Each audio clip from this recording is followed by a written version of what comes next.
Cat TV is celebrating 30 years of community media. Help support Cat TV's next 30 years by becoming a member today.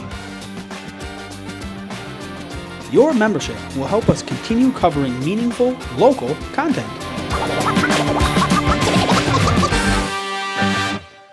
Thank you for supporting your local community media station.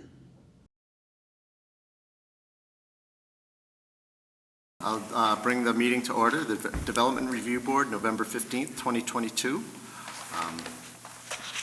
We have a quorum of 4 people who are able to attend tonight, so we're appreciative of that. And we do have one hearing for the Vermont National Guard building that they want to build on Bowen Road. But before that, we'll get to the agenda.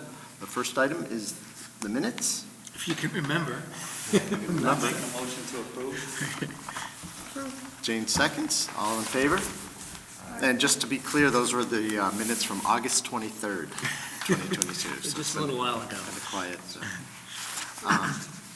Dan? Yes, so we have one person in attendance this evening, and he's already signed the oath statement, so I'm not going to read it, but we ask everybody who does speak to the board to sign an oath statement, basically saying that they will tell the truth. And we've already taken care of that this evening. The next item on our agenda is disclosure of any ex parte communications or conflicts of interest regarding the matter before the board this evening. Hopefully there are none. You don't have a quorum. So, okay, no conflicts of interest. Okay, as Dan mentioned, our one and only hearing tonight is the State of Vermont Army National Guard. They're proposing to build a new readiness center on Bowen Road, on property owned by the town of Bennington currently, but it will soon be the Guard's property. And a readiness center is the modern term for an armory, I believe. So we do have a representative from the Guard this evening, so if you'll step up and introduce yourself to the board and give us a brief presentation, that'd be great. Good evening, ladies and gentlemen. My name is Major Keith Schnell, and I'm a representative of the Vermont Army National Guard. As you should be aware from the documentation that we previously submitted, this application refers to our plan to construct an approximately 38,000 square foot armory, or readiness center as the current buzzword would have it, on Bowen Road, approximately adjacent to the current VTrans office down in that way, the former JARD site, on land currently owned by the town of Bennington as part of an exchange that will see the town of Bennington take ownership of the current Vermont National Guard Armory downtown, which has been in that location since 1924 at no further cost to the town. This is a brownfield site, which we are deliberately developing as a part of a policy to prioritize brownfield development. It will also include an outbuilding for vehicle storage, parking areas, and that sort of thing. This is an all-electric building, at least ideally, as part of our commitment to proper environmental stewardship. It will be LEED certified, although not LEED silver, due in part to a variety of factors about the site that just make LEED silver unachievable. But in general, this will be a handsome and much improved building that will also see the town of Bennington benefit from having a large auditorium and I imagine some additional office space directly adjacent to the current town hall.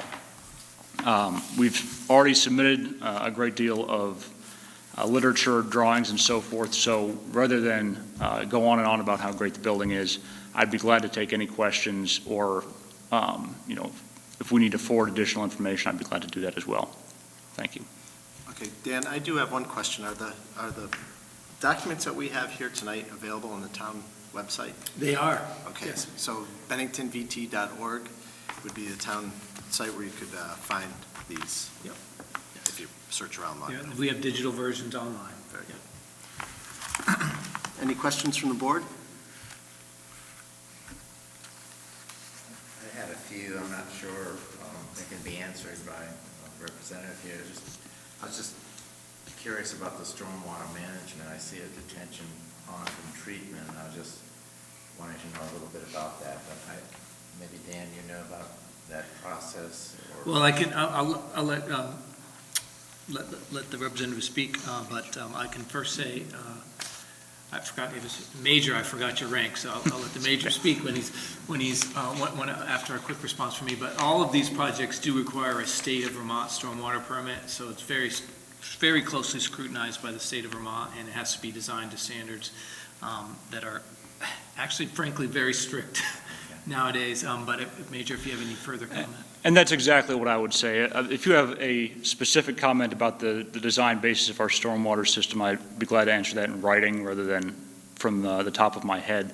But this is being permitted by A&R, and they are also reviewing these plans, so it will meet any state design standards required before we break ground. That's enough. I don't need anything else. Sounds like it's being scrutinized carefully. The state of Vermont is very strict on stormwater issues, as they should be. Obviously, the runoff causes significant damage to waterways, and they're very strict. Jane, Charlie? I do have one quick question about the propane tanks. Are those destined to be underground tanks, or? Those are underground tanks. It is an all-electric building with one exception. The range in the kitchen is a gas range. There's also a backup system, a backup heating system in the event of a prolonged power outage. Generally, we expect this building to run mainly on electric. It has a air-to-water heat pump system planned that will, under normal circumstances, significantly reduce the amount of carbon emitted in normal operation. But we do have a requirement to run it for up to 2 weeks in the event of a power outage, and that's where the propane comes from. Okay. So these will be underground. They will not be an eyesore or a hazard to the public in that respect. I worry especially, I know it's not in a flood zone, but I just worry about propane tanks and floods all the time. Oh, of course. Yeah. Jane? I have a kind of, I'm not sure if it's a question. I assume this is more space than what you have at the Armory. It is. The existing building is approximately 17,000 square feet.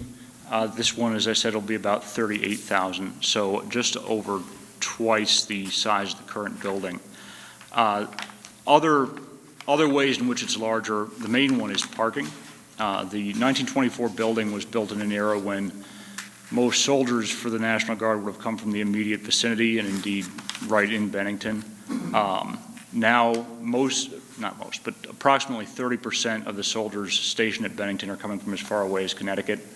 They're driving in, having a proper amount of parking for these soldiers intermittent, who are here one weekend a month, will ease parking congestion downtown and generally be more convenient for the soldier.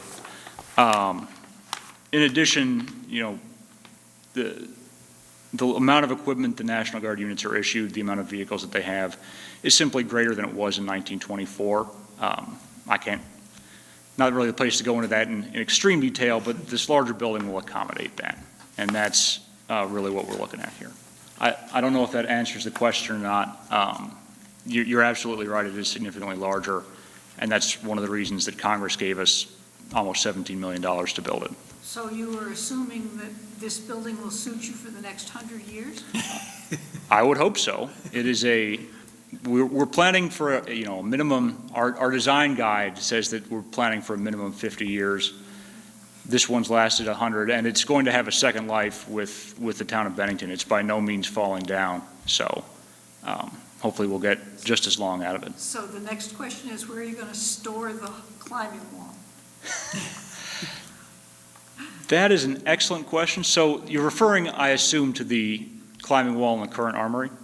Yeah, that everybody gets to use on various So holidays. there is, I don't know how much you've looked through this in detail, the assembly hall or drill hall in this building is a multi-story structure. It's tall enough to accommodate that climbing wall. That climbing wall, interestingly, was built with private funds to a certain extent. It was a donation.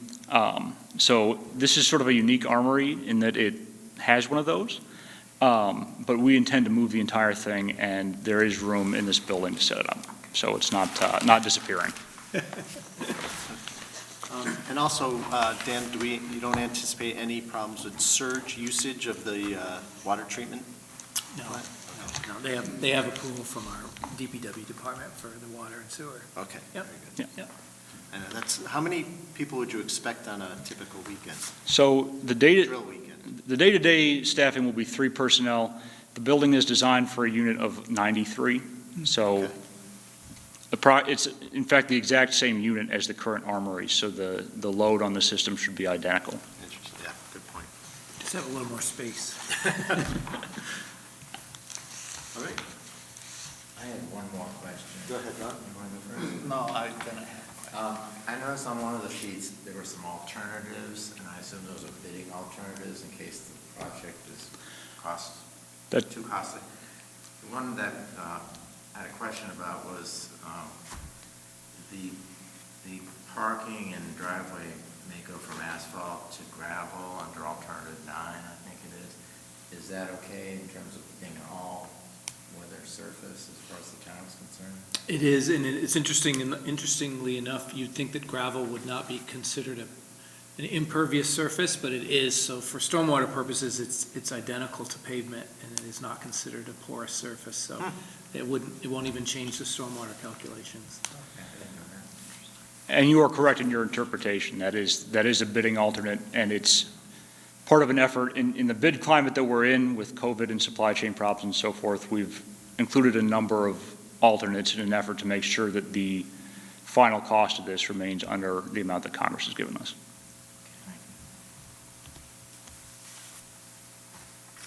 All right, what's the pleasure of the board? Do we want to see if there's any questions from the audience? Jim, any Or questions? one member of the audience? I was going to make a motion to approve. We have a motion to approve. Any second? Second. All in favor? Aye. That's unanimous. All right, thank you. Thank you all for your time. Thank you very much. Have a safe trip back.